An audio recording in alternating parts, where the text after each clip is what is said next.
wabarakatuh. Oke, kembali lagi dengan saya Lilis Nur Anissa, Teknik Informatika semester 3. Oke, di sini saya akan memperkenalkan sedikit mengenai komponen-komponen dasar elektronika. Lebih jelasnya, simak video berikut. Komponen-komponen dasar elektronika. Resistor dengan simbol R, yaitu tahanan listrik pada sebuah pengantar. Rumusnya, R sama dengan V per I. R sama dengan tahanan dengan satuan ohm, V sama dengan tegangan dengan satuan volt, dan I sama dengan arus atau dalam satuan ampere. Variabel resistor. Resistor yang nilai hambatannya bisa berubah-ubah namanya adalah variabel resistor atau disingkat VR. Terbuat dari zat arang, ada pula yang terbuat dari zat nikelin.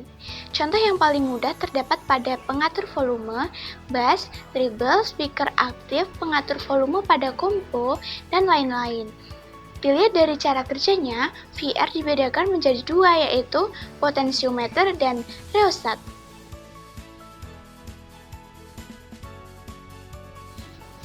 Kapasitor adalah suatu komponen elektronika yang berfungsi untuk menyimpan arus listrik dalam bentuk muatan.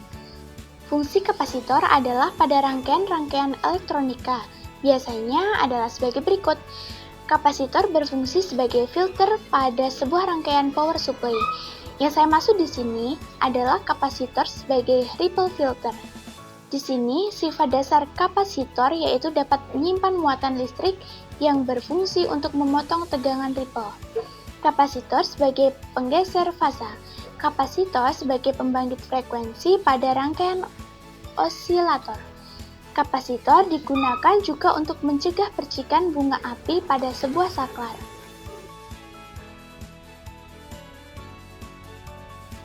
Untuk ukuran kapasitor adalah farad, yaitu 1 farad sama dengan 1 juta mikrofarad. 1 mikrofarad sama dengan 1000 nanofarad, dan 1 nanofarad sama dengan 1000 pikofarad. Untuk sifat kapasitor, yaitu dapat menyimpan arus listrik dan dapat menyimpan dalam waktu yang relatif. Jenis kapasitor berdasarkan isolator. Yang pertama, kondensator elektrolit memiliki polaritas kaki positif dan kaki negatif. Kapasitor elektrolit, isolatornya terbuat dari elektrolit yang berbentuk tabung. Biasanya digunakan pada rangkaian berkapasitansi tinggi.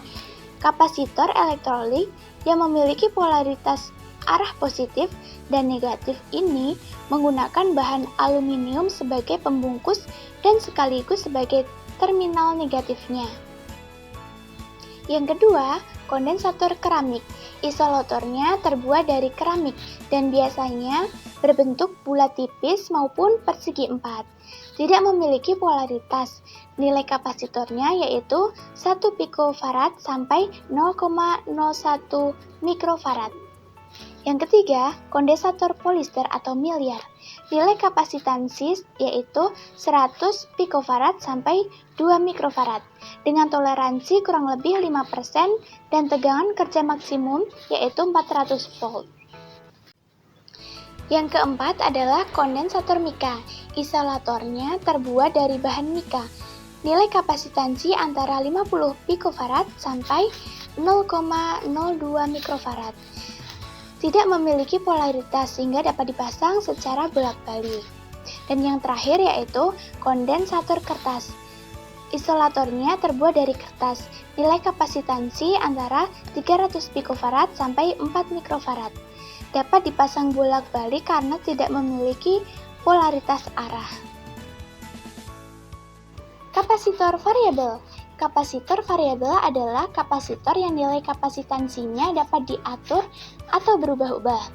Secara fisik, kapasitor variabel ini terdiri dari dua jenis yaitu varco atau variabel kondensator dan trimmer. Adapun gambar dan simbolnya sebagai berikut. Transistor. Transistor memiliki dua jenis, Yang pertama, transistor bipolar atau dikutub adalah transistor yang banyak digunakan. Terdiri dari dua jenis lapisan, yaitu lapisan PNP dan lapisan NPN. Fungsi transistor sebagai pengatur arus listrik memiliki 3 kaki, yakni basis, kolektor, dan emitor. Yang kedua, transistor efek medan atau field effect transistor memiliki 3 kaki, yakni drain, source, dan gate. Cara kerjanya yaitu mengendalikan arah elektron dari terminal S ke D melalui tegangan yang diberikan pada terminal G. Adapun perbedaan dari bipolar dan FET adalah bipolar mengatur besar kecilnya arus listrik yang melalui kaki K ke E atau sebaliknya melalui seberapa besar arus yang diberikan pada kaki B. Sedangkan FET, besar kecilnya arus listrik yang mengalir pada D ke S atau sebaliknya adalah dengan seberapa besar tegangan yang diberikan kepada kaki G. Induktor. Bentuk dasar dari induktor adalah kawat yang dililitkan menjadi koil atau seperti pada gambar berikut. Memiliki sifat induktansi diri yang artinya jika arus meningkat maka medan magnet juga akan meningkat mengikuti perbesaran arus. Dengan rumus W sama dengan setengah kali L kali I kuadrat. W sama dengan energi dalam satuan Joule, L sama dengan induktansi dalam satuan Henry, dan I sama dengan arus dalam satuan ampere. Dioda atau penyearah terdiri dari 6 jenis, yaitu dioda Zener, fungsinya yaitu menstabilkan tegangan. Dioda LED yaitu sebagai alat indikator atau lampu indikator. Dioda rectifier atau dioda penyearah adalah penyearah arus atau tegangan yang diberikan. Dioda bridge, di dalam dioda ini terdapat 4 dioda yang dihubungkan saling bertemu satu sama lain. Dioda foto atau dioda cahaya adalah dioda yang peka terhadap cahaya. Bahan dasarnya terbuat dari silikon dan geranium. Dan yang terakhir yaitu dioda varaktor atau dioda kapasitas, memiliki kapasitas yang dapat berubah-ubah sesuai dengan tegangan. Transformator atau trafo. Transformator adalah alat yang mempunyai fungsi menaikkan trafo atau trafo step up, menurunkan trafo step down tegangan input, atau menurunkan tegangan output. Cara kerja transformator adalah arus bolak-balik atau AC melewati koil utama atau kumparan primer yang menginduksi arus bolak-balik di koil kedua atau kumparan sekunder.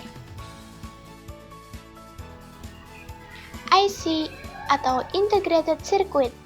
IC dapat didefinisikan sebagai kumparan dari beberapa komponen hingga ribuan komponen elektronika berupa transistor, resistor, dan komponen elektronika yang lain, dan membentuk suatu rangkaian elektronika yang membentuk fungsi elektronika tertentu dan dikemas dalam sebuah kemasan yang kompleks dan kecil dengan pin atau kaki sesuai dengan fungsinya. Kemasan demikian disebut Integrated Circuit atau IC.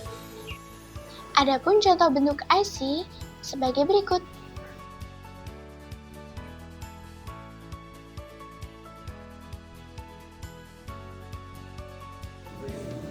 Sekian materi dari saya. Bye-bye.